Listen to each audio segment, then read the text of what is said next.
you've ever had an orgasm where you are in tears after, you know, this feeling, this sensation of healing, right? It's like the pleasure is so much and it's just so beautiful. And it's like there's so much love and God or light, energy in it that it can bring you to tears. But all pleasure actually has the seed of that extreme healing, right? So even just like giving yourself a hug and like feeling your skin has that same healing effect that burst into tears orgasm has. It's just in a smaller quantity.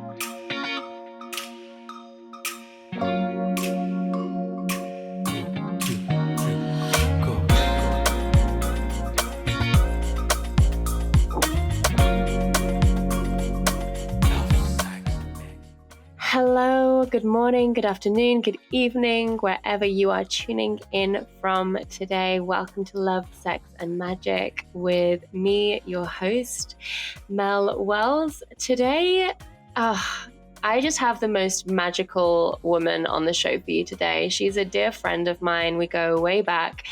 It is the feminine energy magnetism coach, Ashae Sundara. She is absolutely a force to be reckoned with, and she is devoted to unlocking the secrets of soul-aligned intimacy and prosperity. So we talk all about pleasure, sexuality, money, masculine and feminine dynamics, both in and out of relationships, and so much more. She's actually just moved to Costa Rica, so we're going to be neighbors very, very soon, and I can't wait for you guys to listen to this episode. Beautiful Ashae, the one and only. I am so happy that you're here and that we finally got to do this. Welcome to Love, Sex and Magic.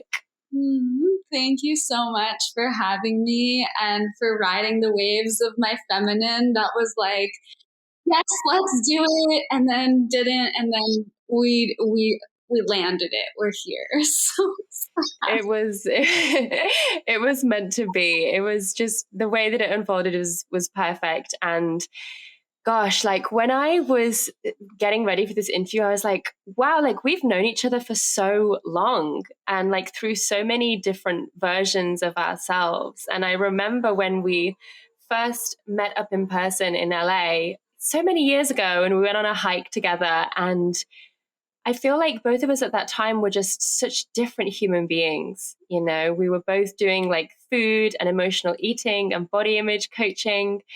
And gosh, babe, I've just loved like seeing you evolve so beautifully and holistically just into all these different versions and layers of yourself. It's truly been so beautiful to witness.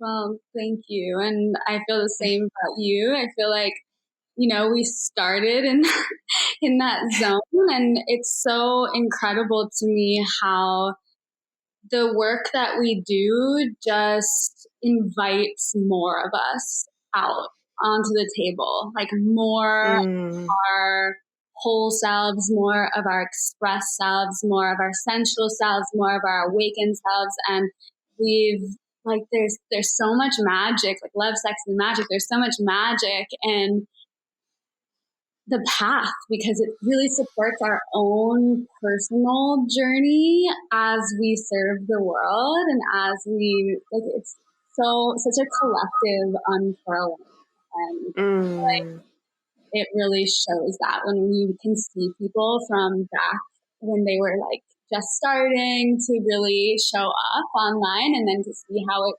spiraled. And I don't think we really know where we're going, but we're on the ride together.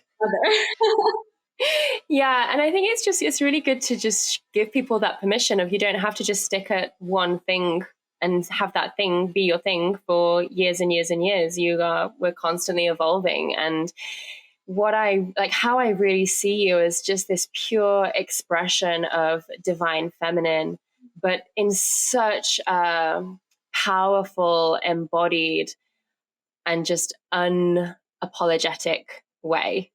So it's all just more and more and more Ashae. So I'd love if we could start with Let's start with sexuality, I think, because you've been a voice in this space for so long and a real pioneer of women's pleasure and reclaiming that. Like, how did that even come about as something that you decided to share with the world and start really teaching people on?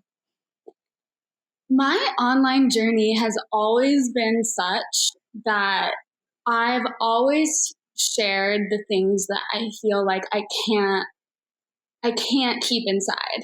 It's like I've got to. If I don't, something weird would happen. It's I get this feeling inside that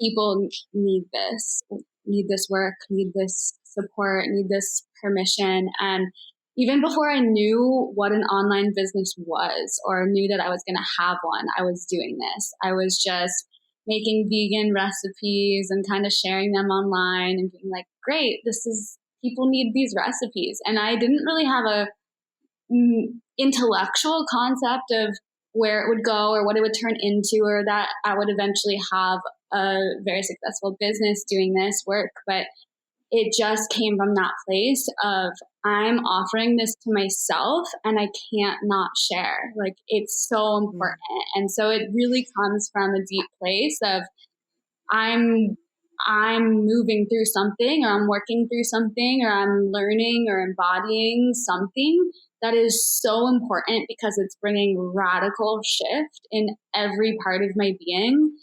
And I'm literally becoming the new person through the work that I'm offering myself. And I don't want to hold that back. And I literally feel like the online space is a platform to broadcast. It's like you no longer need a stage to stand on. You just, from your own bed, right? Like, bring something through, and then it gets to go into the hands and the eyes of so many people. And I just don't take that lightly.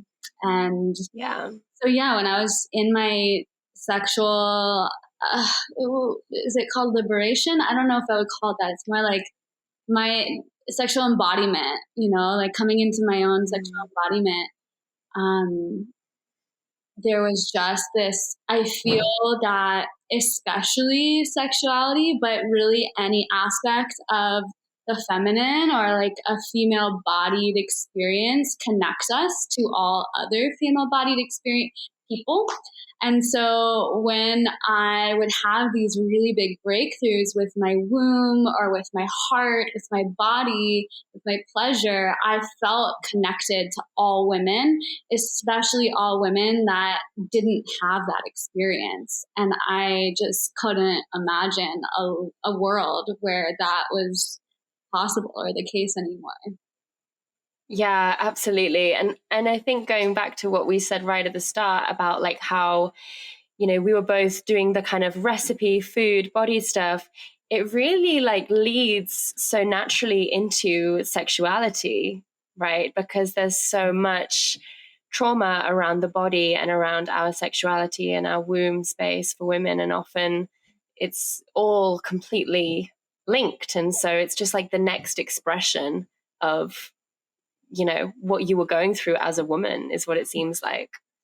Yeah, completely. And something that, you mentioned before is that we gave ourselves the opportunity to shift and grow and change and open up our audiences to new elements of us. And I think that a lot of people get so stuck in thinking that they need to find a perfect set niche, like this little bubble of people. But what we don't realize when we do that is that those people want to grow too, and that those people are evolving too. And so just as you evolved through the body stuff, and it's still completely a part of your work and who you are, just as for me, it's just no longer the sole focus. It's just, it expands. But the people that were following you back then, that were only following you for that, whenever I make a new expansion in my business, I just imagine those people being like, oh my gosh, that's my next step. A lot of people would probably look at some of the things that you've shared, some of the embodiment practices that you share so openly and so vulnerably, and get like maybe triggered, or like how can this woman, put herself out in this kind of way? This feels so exposing. And I know you've spoken about that and, really acknowledged that before. So what would you say is happening there when like women are following and they're like, oh God, like, and they're judging, Well, it's not uncommon that I get messages from women saying, I had to unfollow you, I was so triggered, or I had to leave. But a year later on my journey, I'm back and I'm so grateful for what you triggered in me, because it opened up doors and doorways inside of myself couldn't see before. And I'm sorry for projecting onto you. Like, this happens often. I feel that my audience is really open. And so I don't get that much projection or judgment personally. It usually comes when people message me afterwards, like thanking me that I triggered something in them that was helpful. So yeah, one of the things that I just really appreciate about you is just how openly you share, and the way that you share is just through your body, like through embodiment. Like, you're always sharing practices that you're doing, and movement and pleasure practices and breath practices. Can you share like some of the key tools or practices that you've like really loved that have helped you move through that resistance? Because I think probably a lot of women follow you and want to be able to do that kind of thing and move that kind of way and have experienced pleasure in the way that you do, but feel like a huge layer of resistance. So they're kind of just like watching from the sidelines a little bit instead. Well, for me, it comes down to the why. Like, why are you doing it, right? Because if we have a projection that a pleasure practice is just to, quote unquote, get off, or to be in a kink or whatever, that's our projection of what pleasure means, then that's what we're going to see. And then we're going to go, oh, that feels a little scary to actually go into that. However, for me, it's all about the depth of self-love. Like, everything that I do is all about loving myself deeper. And so when I'm exploring more avenues of pleasure, whether that's through self-pleasure or dance, embodiment, like, it's always to love myself more. It's always to have deeper understanding, awareness, and aliveness within my own being and soul and body. And so I think that the people and the women that are triggered are essentially like the deeper thread is a trigger that they're not giving themselves that kind of love, right? And then the more self-love we offer ourselves, when we see other versions of self-care, whether self-care looks like surfing, or self-care looks like pleasure, self-care looks like making millions of dollars, it's like we celebrate those women, because we go, oh yes, go, like, love yourself like that, because I'm loving myself in my own way, and I celebrate what it takes to go on that journey and to love yourself that deeply. And so for me, it always comes down to being in ceremony with myself, right? All of the practices are like, how am I treating myself? How am I loving myself? How am I being in sacred devotion to my body and my essence? Because and then even deeper than that, it's like, what's the purpose of that? What's the purpose of that even? And for me, it goes back to relationship and union and polarity, and it goes into like even traveling down to creating a family in the future, like the beings that will maybe come through me, right? Like, the why is so deeply rooted that that's all I feel when I'm in practice, is that deep why. That's what I'm connected to. It's not just a surface level, like, oh, let me do breath work because I heard it's good for me. It's like, no, I feel it in my body, what it does. And so the more we give ourselves access to feel, like in this moment, we all have access to just feel like how our heart's feeling right now, and to, feel how our throat is feeling, and our eyes, like, are we being receptive, or are we projecting through our eyes? Like, the body is always giving us information on how we are and where we are and how we're receiving life. And so, yeah, I'm just connected to that deep why. And I would say that for the women that like want to be in their bodies more, in their sexual or sensual bodies more, my invitation is always to find the deeper why. Why do you want that? It's not, find a deeper reason other than it looks cool, or it looks beautiful, or it changes your body, or having better orgasms. Like, what is actually deeper than that for you? Beautiful. Love that. What's coming up for me as you share this is just how natural and effortless this feels for you now. And I'm curious if you could share, maybe a time in your life where it wasn't so easy for you, or maybe where you struggle to connect with the feminine energy within you. Yeah. So one of the reasons why I even stumbled upon sexuality work within myself is because when I was in college, I got off birth control that I was on for years for bad period cramps. And I didn't get my moon for over 2 years. And in that time, my hormones went completely out of whack. I had acne. My hair was falling out. I couldn't digest anything. I was just going through a really rough time in my body.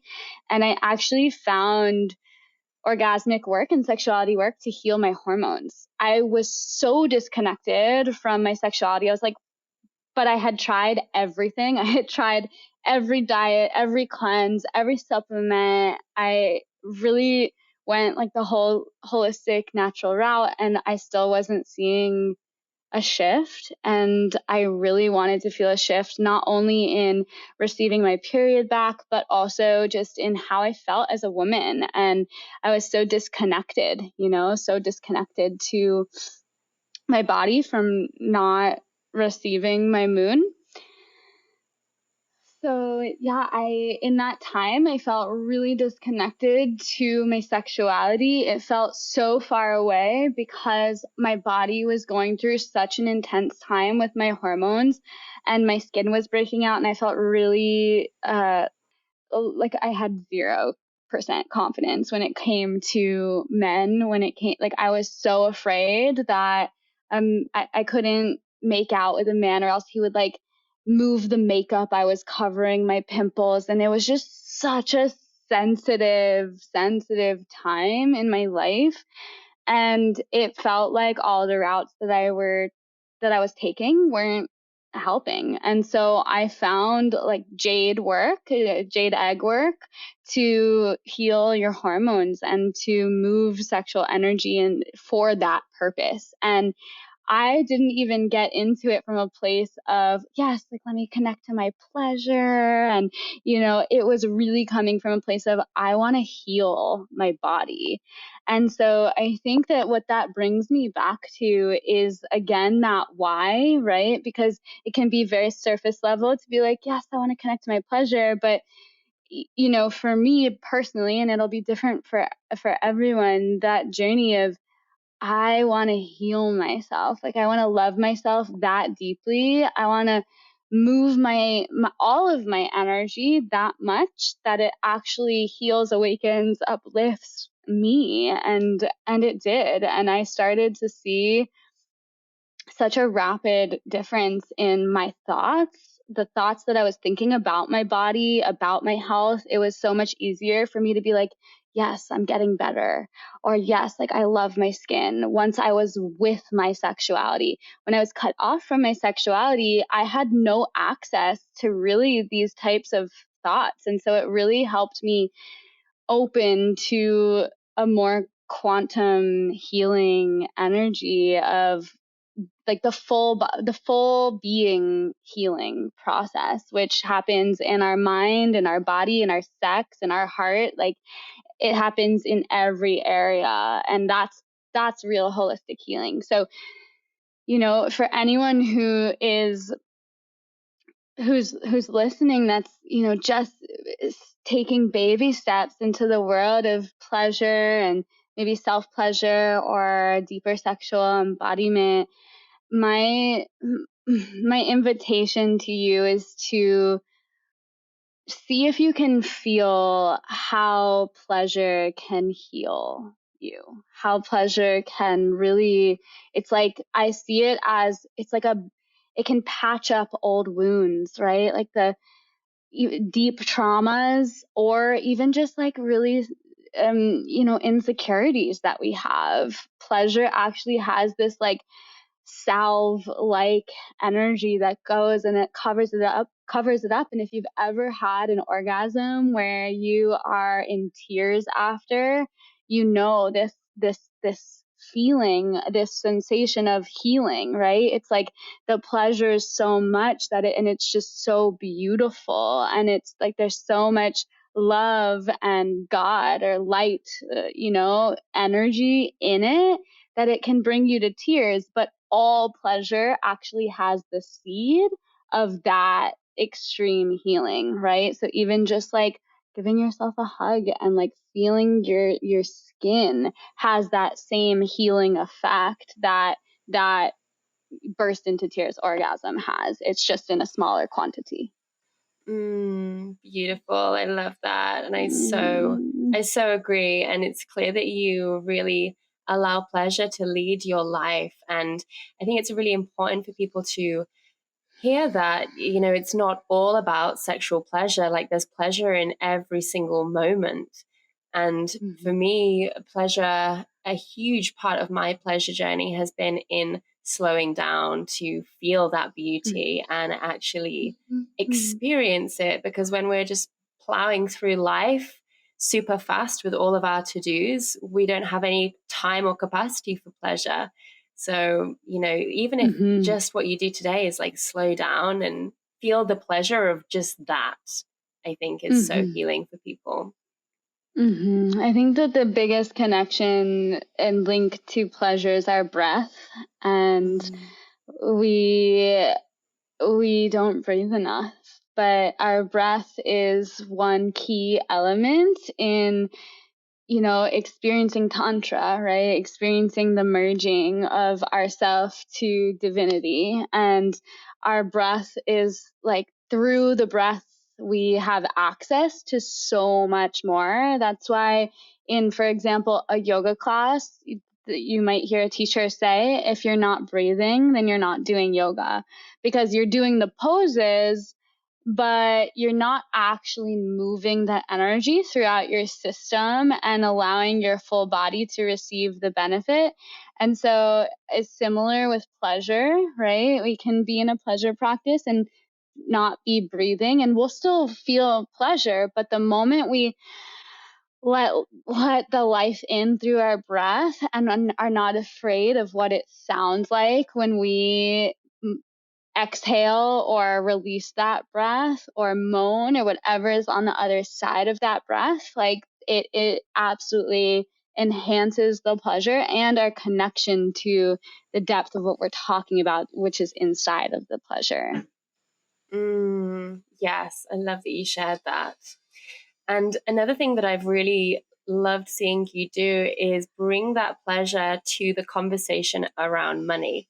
So how did this kind of come into your sphere of like this relationship between money and sexuality, especially for women? Because money, I think for a lot of people, there's so much shame, so much stigma around talking about it, around how much we can earn, about are we allowed to earn more than our partners or more than our friends or whatever it might be, like allowing this abundance into our lives. And you navigate this conversation so beautifully. I'd love to hear your journey around healing your relationship with money.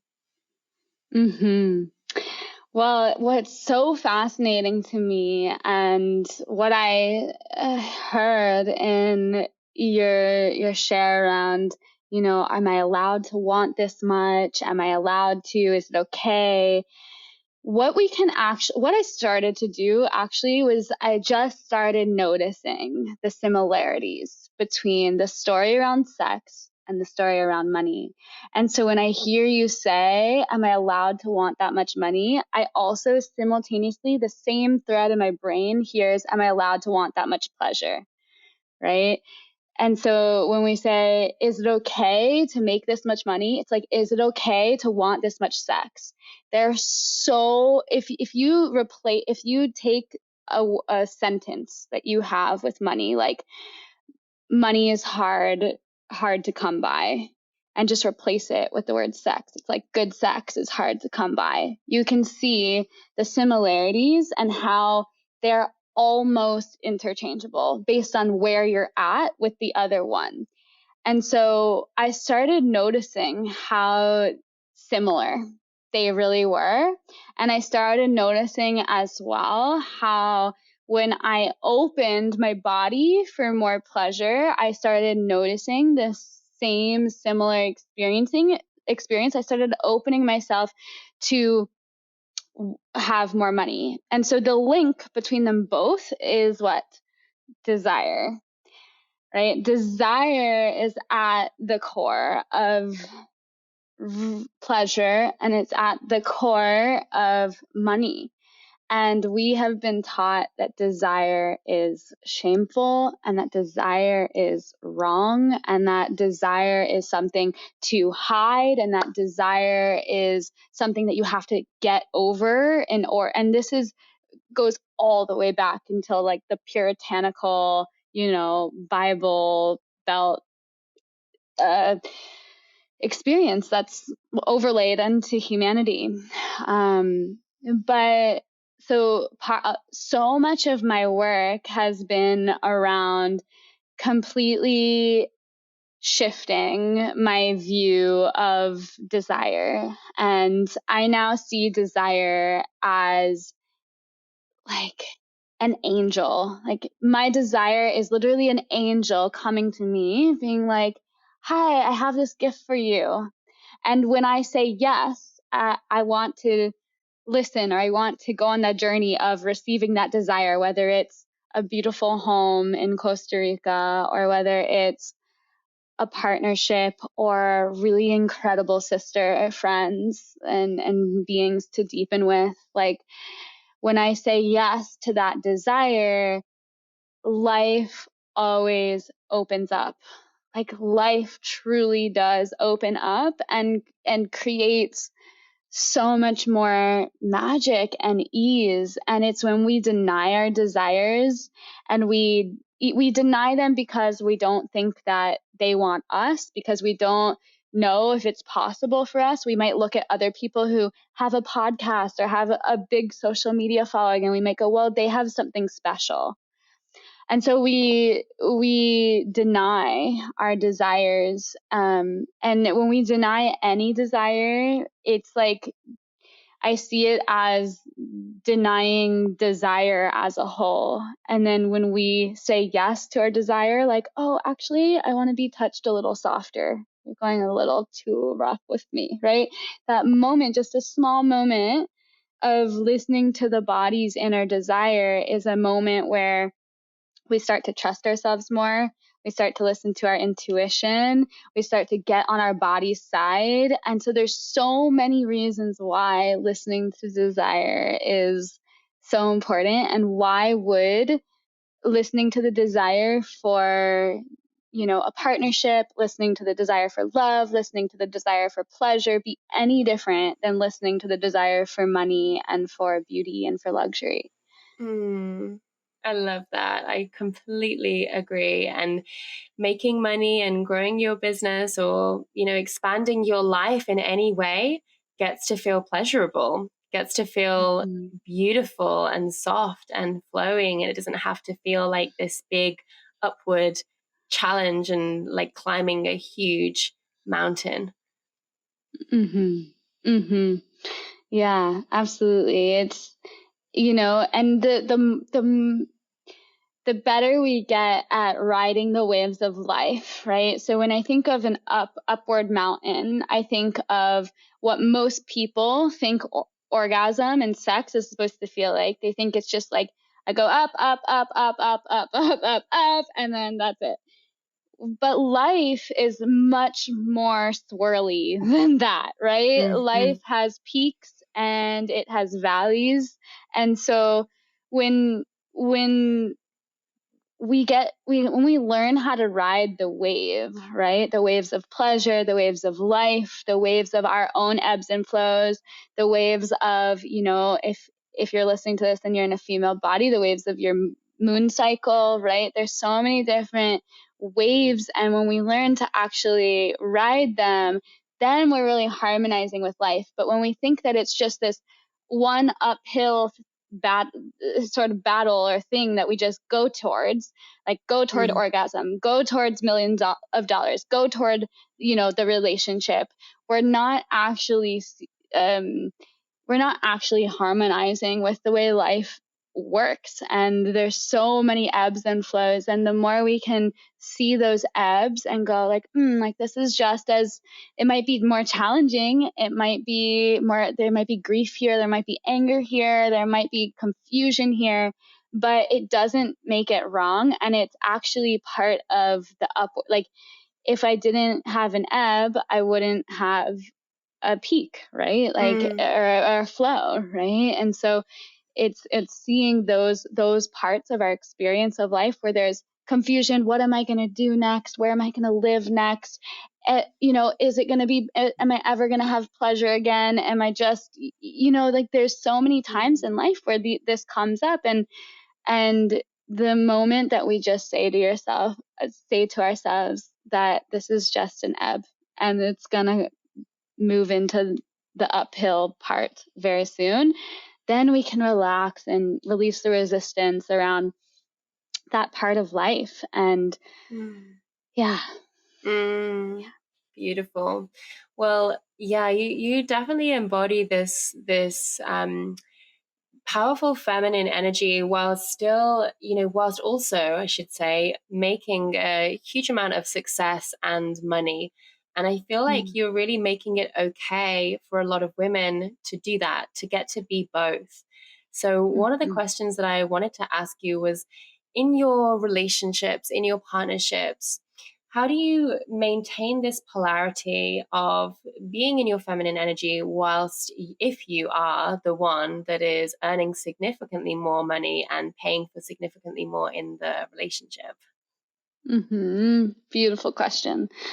So the way that I run my business in general is from a feminine energy. And I have created my business in a way where that's my main priority, is to create a way to offer my work and to, serve many people while also really honoring my deep feminine essence and flow. And so I've created a schedule for myself that is that. And so when I am in partnership, it's nothing actually changes because I'm not,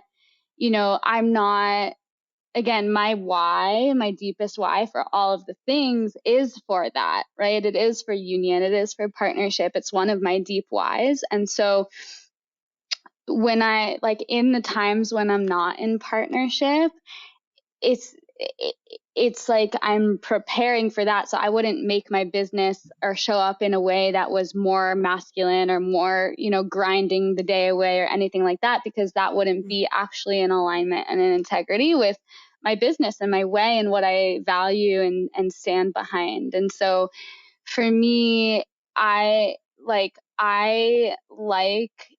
to the process of making a really beautifully abundant and rich lifestyle for myself, which includes like being really boundaried around, you know, how I set up my time and what I say yes to, and, you know, what experiences I contribute to podcasts, like how many clients I have, you know, how many offerings I have rolling at once, what's going on. It's always, it never comes, money doesn't come first. Lifestyle comes first. How can I create that optimal lifestyle where I am in my feminine energy and in that, and then what can fit into that? And so for me, if I'm being in integrity to my business, I'm also being in integrity to my relationship, and I'm in my feminine energy, and I wouldn't have it any other way. So I think it's a little bit of a, like, the idea that to be, you know, the one that's making a lot of money in a relationship, you have to be more masculine, is totally not true. I feel like I make my money in such a feminine way. I mean, just yesterday I was getting a massage and I walked out and I was like, oh, amazing. I have $4,000 that just came into my bank account. And it's it's because the business starts working for me, right? And then I get to practice receptivity, and I get to practice creativity, and I get to practice being expressed. And through that avenue, I've found a way to magnetize, right, money, clients, and people. And I feel so grateful and so lucky that I've found this pathway for women, and like really truly not just for me, like for us all, because I think that it's really outdated to think that to make a lot of money you need to be in your masculine, because to me it's just not true at all.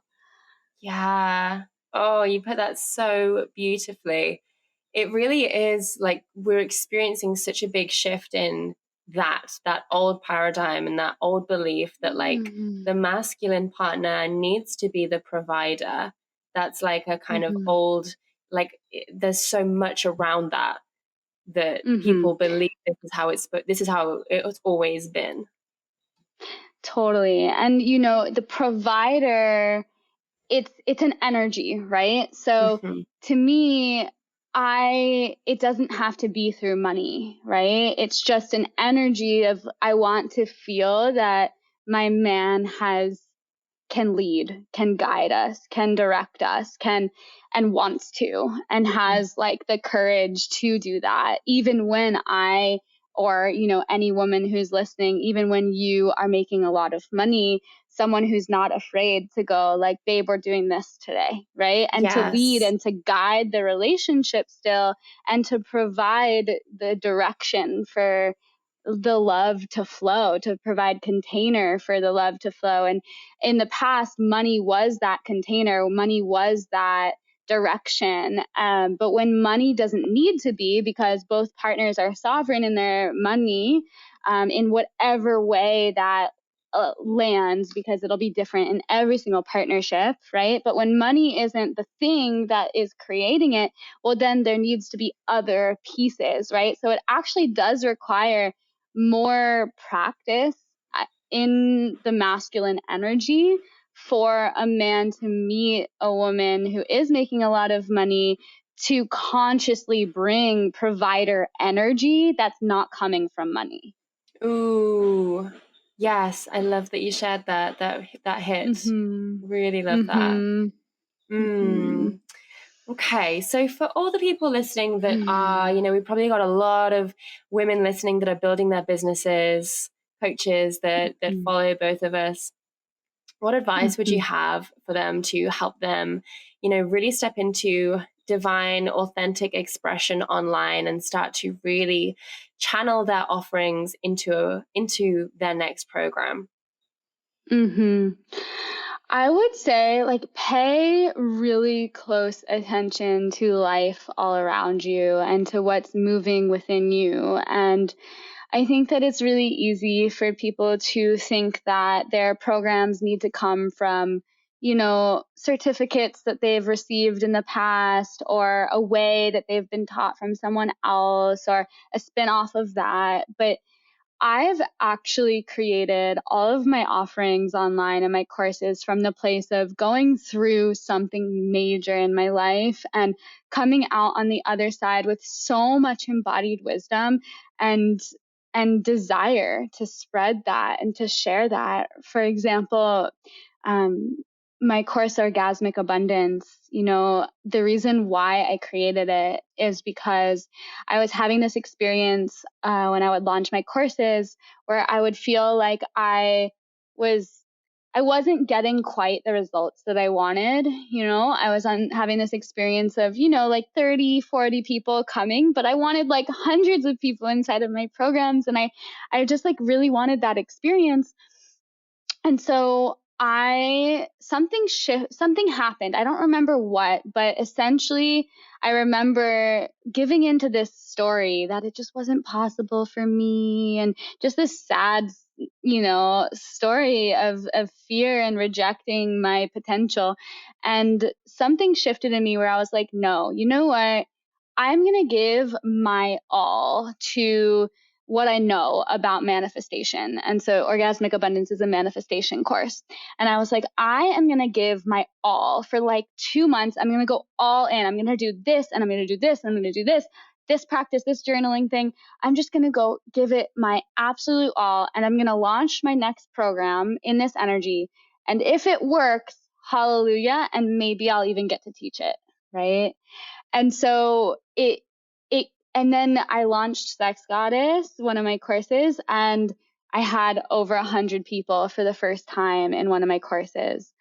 And I had this experience of, oh my gosh, wow. And then I got to create the course Orgasmic Abundance from that. And so it's from this direct experience of, this is changing my life and this works. And that's why it feels really easy for me to sell my programs, because I'm so behind them, because they work for me, right? They're embodied. They're not just information that I read from a book that I speak. It's my own personal experience that's coming through. And that is what people want right now. Like, people can go to Barnes and Nobles, or maybe not because of the world, but they can order a book online, and anyone can open a book and read information. And people are ready for the information that comes from lived experience. There's just so much more that's relatable, right? And that's the feminine too, right? The feminine learns from connection and from story and from emotion and expression and creativity. And so there's a really big market, if you will, for women, supporting women by being expressed and exalted in the feminine, right? Being expressed and exalted in what it means to be woman, which is to feel and to receive your experience and to feel your body, have an experience in this body, and to learn from it and to offer it. Like that, that's like a birth, right? We even create babies in this way. We receive something, we cultivate life, and then we birth it. And so it's the same thing in creating our offerings in the world. It's like we're receiving these lessons, we're receiving this life, right? And inside of ourselves, instead of making a baby, we're making sense, we're sense making with, those experiences, and then we let it come through. And there's so much magnetism in that.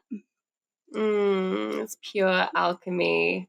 Mm-hmm. I love it. So magic. You are such a magical human being, babe.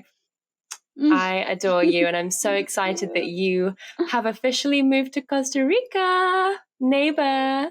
Yes, I'm so excited for you to get over here. So, love, what is one thing that you are in love with right now? I'm sure you're in love with many things, but what is one thing that you're in love with? A man. Can we hear more? No.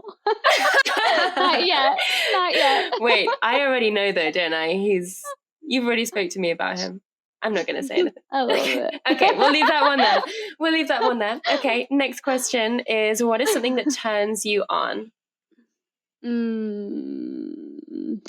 What's coming to me right now is just ripe, juicy Costa Rica jungle fruit.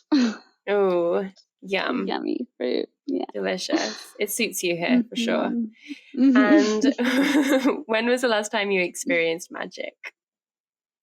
In this moment right now. It just feels like I feel so connected to the moment of just connecting with you, Mel, and all of the moments that came before this in our lives. And then I feel this going out and reaching so many people, which I'm so grateful for. And then how those people touch other people who touch other people, and just how the magic of the internet. Oh my gosh, we're so lucky that we get to do this. So I'm feeling the magic right now. Yeah.